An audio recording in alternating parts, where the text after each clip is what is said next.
apologize for stopping. What time is the Isha? So at least we can. 10:15. I'm still with Arizona time. Mine is 7:45. Oh, it's 10:15. We can go at 7:45. Yeah, we have about 20 minutes. We have 20 minutes.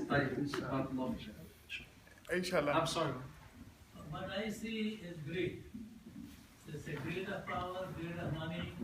You know, if somebody is in power, they know very well what the values are.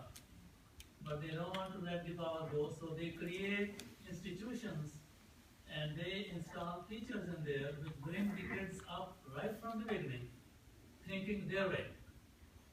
And that's what the corporations do here too, you know, to promote their products and everything.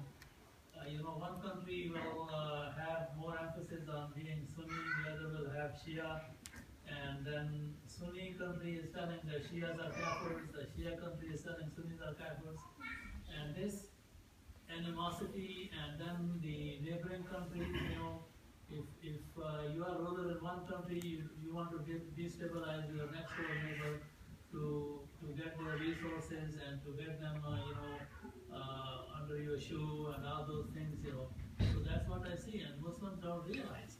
And they play right into hands of enemies, and they start fighting with each other, and they spend their resources and lives fighting with each other rather than, you know, fighting with the, you know, forces they need to do. And that's what's happening. Instead of putting that effort into building their future, right? They're putting this. This is a great comment what you're expressing. I'm just continuing that, saying that instead of putting that money or putting that effort into building their future, they're putting that effort into division, and that is true. Because that's the way they want. That's the only way they can remain in power. No, there are places in the world and in every country that they will not build their own infrastructure. They will invest the money in some other country and buy limousines and build palaces and all those things, but they will not build the infrastructure in their own country because they don't want the people to wake up and start asking the ruler, you know, why you're doing this, why you're doing that. So they want to keep them illiterate and ignorant and uninformed so that they remain dependent upon authority. That is true. That is true.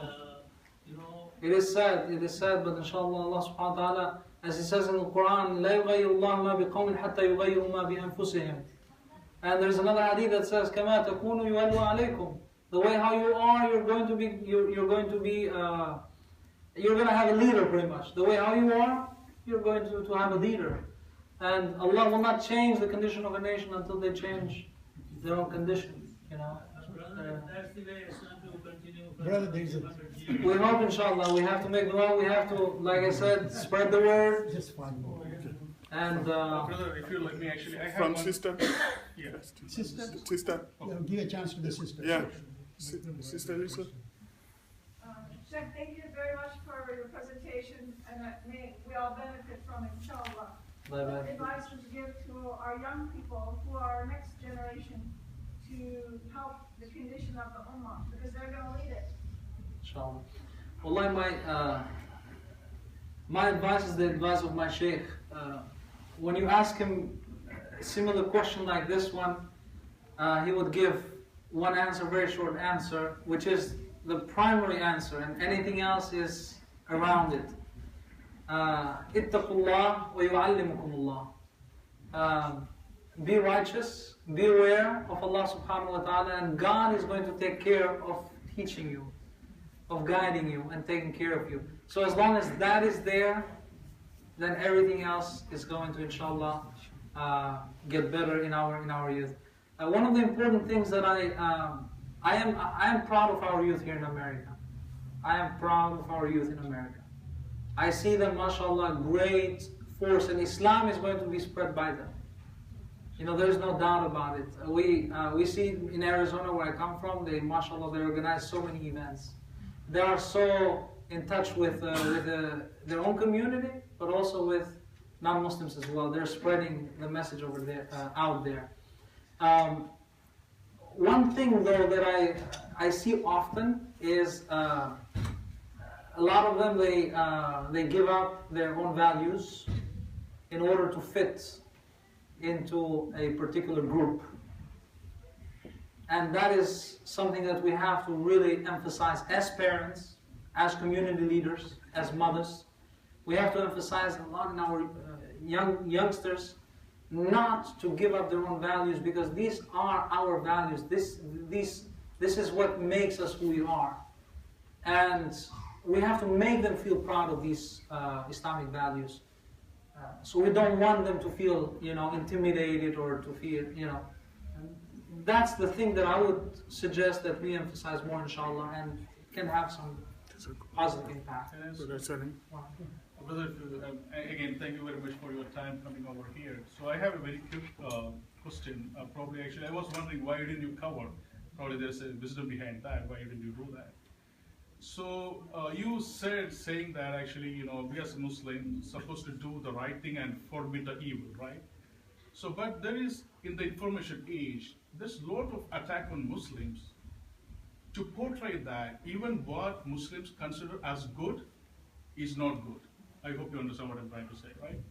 So how do you counter that? Especially that affects the people. And I have seen that if you go to the internet forums and everything, even the Muslims are confused by the constant bombardment of wrong information, telling that what you guys believe, what you guys consider as good is not good, right? So I didn't see actually you covering anything, you talked about the internal struggle as a ummah, but you didn't cover anything from this aspect that actually the other people are basically misinterpreting purposely the Islam. Would you like to have some comments on that one, please? Well, I would, if I start talking about that, I will not stop until tomorrow. That's why I try to avoid that. It's very hard for speakers, to cover all of the topics. And what you just mentioned, I definitely believe that it is very essential and it is very important. As a matter of fact, we just came together with a munshid here, with Brother Muhammad from yesterday in Arizona. We had a big, as you probably heard, all of you, that there was a bikers, the gangs gathering in front of the masjid there, and it was national news all over, and we were there. We saw their hate, and we saw. So, what is our approach in few words?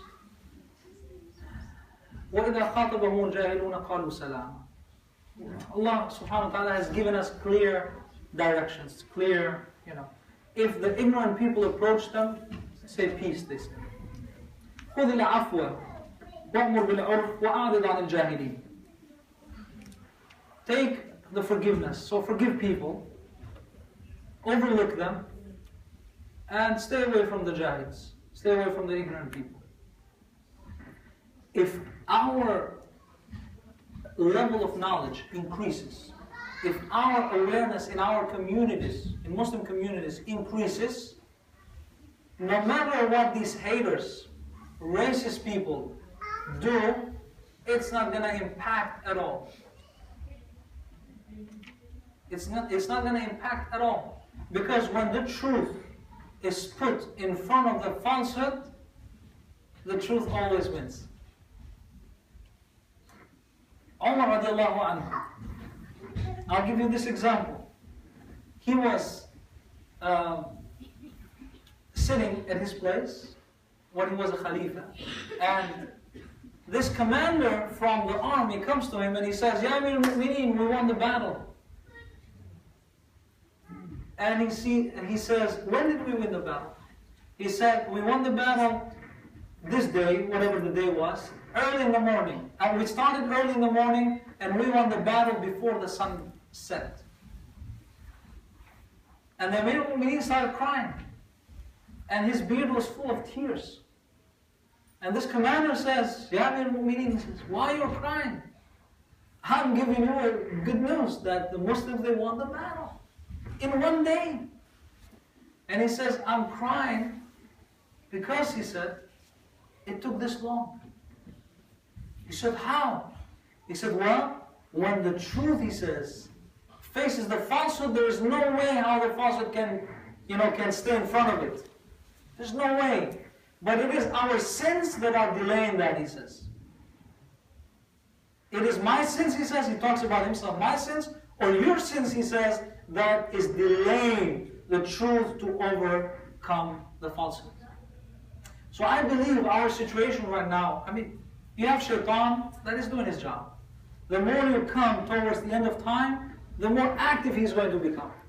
And all of these haters around here and elsewhere in the world, these are all his victims, who are doing his job, by, saying we get out of here and this and that. But as I mentioned, if we are with the truth as we need to be, if we educate ourselves and stand up for what we believe in, لا يضركم كيدهم شيئا. Their harm is not going to do anything to you.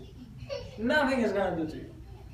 Like examples of Rasulullah sallallahu alaihi wasallam. Suhail bin Amr, he was the poet of the Quraysh. He was the speaker of the Quraysh. He needed one sentence to tell you, and you are down in that society. Nobody wants to even look at you.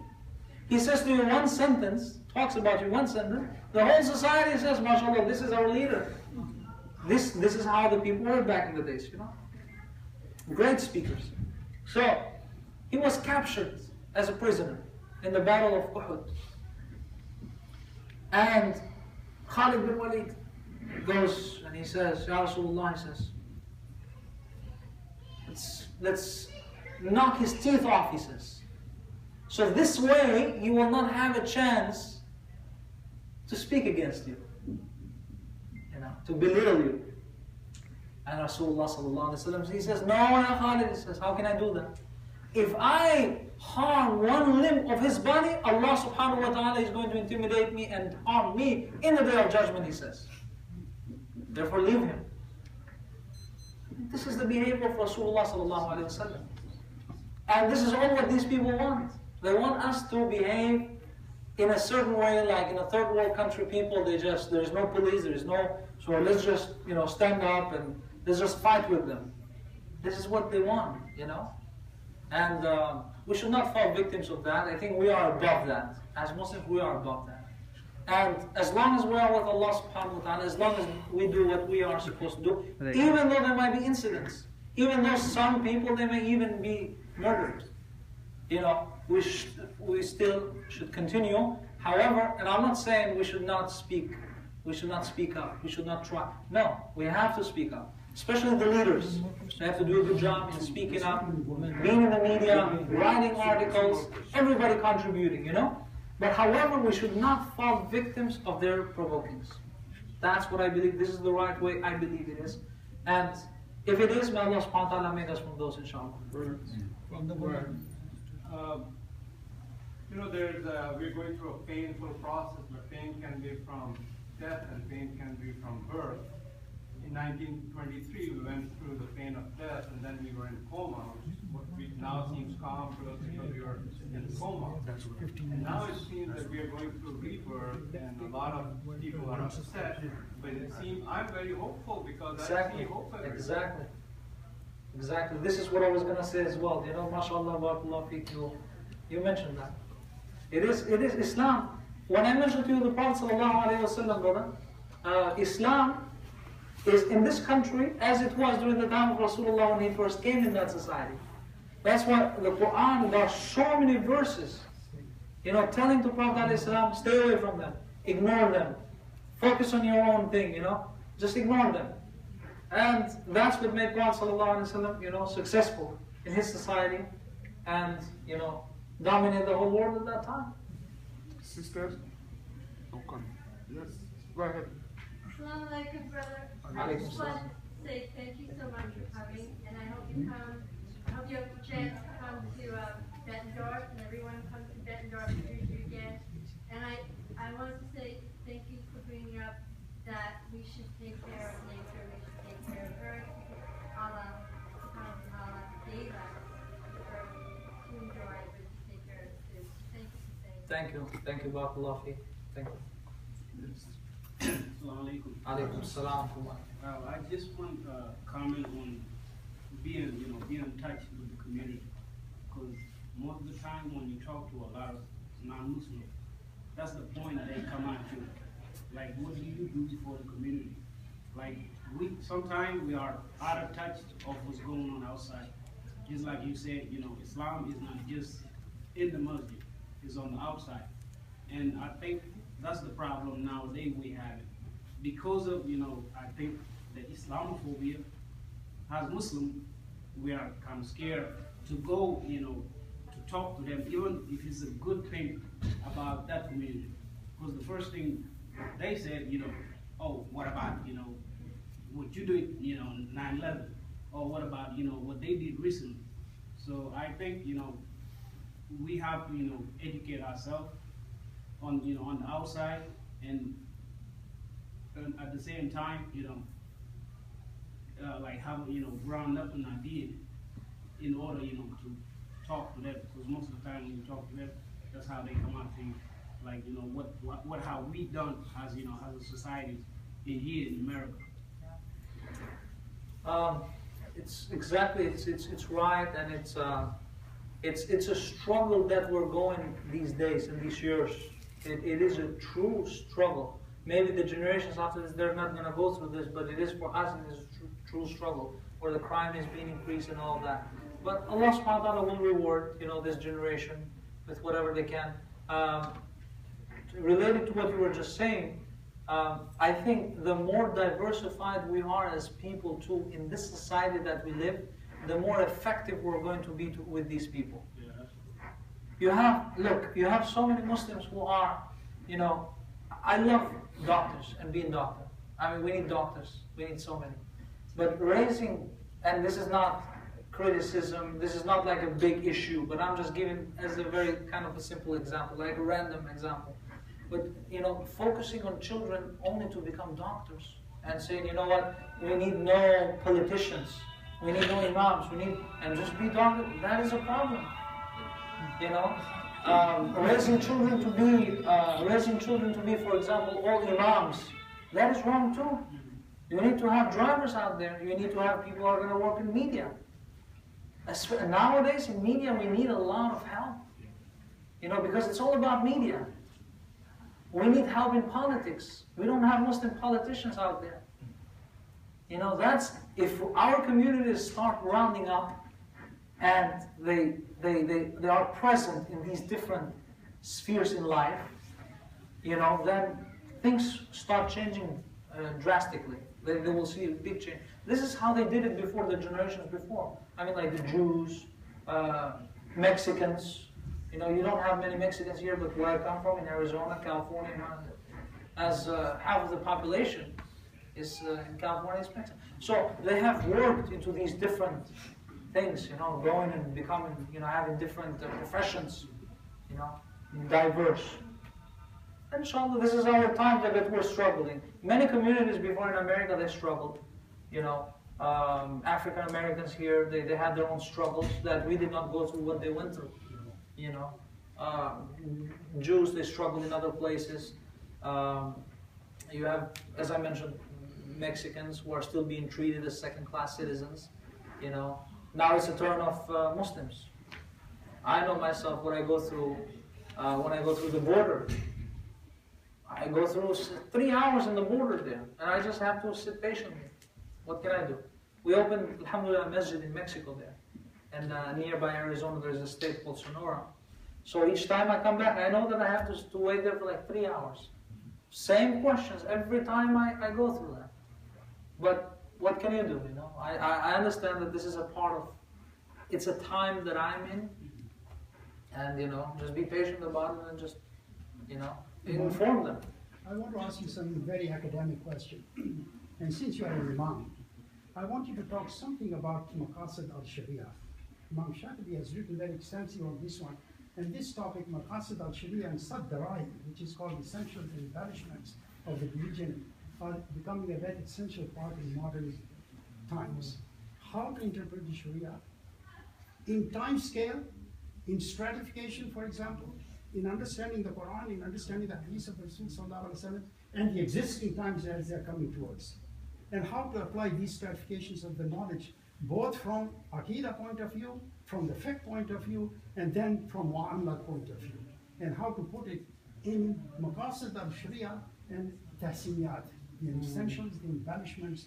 And I think this is one of the biggest problems that many of the imams in the United States are facing. think this is more related to scholarly, as you just mentioned in academia. It's related more to. I don't think that a lot of people will benefit a lot. Scholars will definitely. This is a scholarly discussion. I will be more than glad to talk about it. Alhamdulillah, I've studied that, the maqasid as well, and I'll be more than glad to talk. But I think it's more between us both. It's gonna be between. But out of respect for your question, I'm going to mention that what you just asked is very important.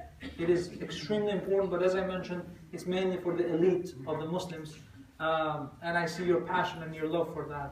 I also have the same, passion for the maqasid and all that. Imam al-Shatibi, mashallah. One of the things that I will mention to this question is, make it simple for everybody that when these people, they talk about going against Sharia and this and that, no Sharia law. Yesterday we saw there was a person with a sign, no Sharia here, right? Do you remember? No Sharia law or something like that. He had it written there. And these people, they have no clue what Sharia means, what Sharia stands for. Sharia is performing a prayer. Basically, Sharia is based on 5 main principles. And out of these 5 main principles, Sharia is to enhance, the objective of the Sharia itself is to enhance the human, through different aspects, to enhance the human life, preservance of human life. That is one of the goals of the Sharia. Maqasid of the Sharia is preserving the human life. And not only Muslims, but non-Muslims as well. So how can you be against this? One of the 5 maqasid of Sharia is preserving the progeny, the offspring. People are going to come after you. So it's not about you and your generation, but it is about your children as well. It is about the children of your children. So you have to think what you're leaving behind. This is one of the maqasids. Preservation of faith. This is another maqasid of the Sharia. Preservation of faith means not only preserving Islam. No. Even non-Muslims living in Muslim societies, they have their own rights. They have their own religion that must be preserved as well, must be recognized and preserved. So these are the maqasid of Sharia. Then what are we talking about? How can you reject these universal laws that has become lately universal? That 1400 years ago, these things that were very, people would not even discuss about these things back in the days. However, Islam and Islamic scholars, they all put together, these objectives. So Sharia, I'm just enlightening you a little bit, and out of ignorance, these people had, when it comes to hudud, when it comes to punishments, it's a gray area. I'm just saying that there is a gray area. Even in the life of the Prophet, you see that Prophet sallallahu alaihi wasallam, in certain occasions, he even forgave. And he said, you know what? Try to forgive between each other, he says. But when it reaches me, he says, the ruling, I cannot say, no, I'm going to skip the ruling. Try to forgive each other. Try to, And even for zina, for example, adultery. Look at this rule for adultery. Yes, there is a severe punishment. Why in Islam there is severe punishment? Because Islam is not based only in punishments when you break a certain law. That has to do with regulations. But also laws that has to do with breaking the ethics. It is ethically based society and law-based society. Different from many societies around the world that are mainly based on law. This is what the law says, don't go with the red light, otherwise you're going to get a ticket. That is fine. Islam recognizes that. But on top of that too, there is a moral issue too. The moment you commit zina, adultery, that is not acceptable in the society. Why? Because the rest of the society is going to be corrupted, or can be corrupted because of that bad example that is being offered there. And Islam does not punish people because somebody committed adultery in private. There's no such a thing like that. Once they come with 4 witnesses who are people who have seen in details, and I don't want to go into those details right now, but they have seen everything in details that the adulteress committed, and they have to be qualified even as witnesses, then that ethical breaking of that ethic can have consequences and punishment. So in other words, it has to reach to a level where these adulterers have committed that in front of the people. So they are doing that in purpose, in order to destroy the society. Therefore, I'm sorry, in Islam, we recognize that there are punishments for breaking the ethics and the morals of the society. It is a society that is based on ethics and morals, not only on rules and laws, but also there are consequences for breaking the ethics and morals of it. So I'm just giving you very quick, for you to have in mind. But there's more to it. There's a lot. And hudud, the punishments, even punishments, there is a gray area. Not everything is black and white, but there is a gray area between the scholars. And nowadays we have many scholars who are giving their interpretation as well, whether it is relevant nowadays to have hudud or not. Abdullah bin Bayya is one of them who lately, came up with a fatwa. So I think I answered some of it, inshallah. Yeah.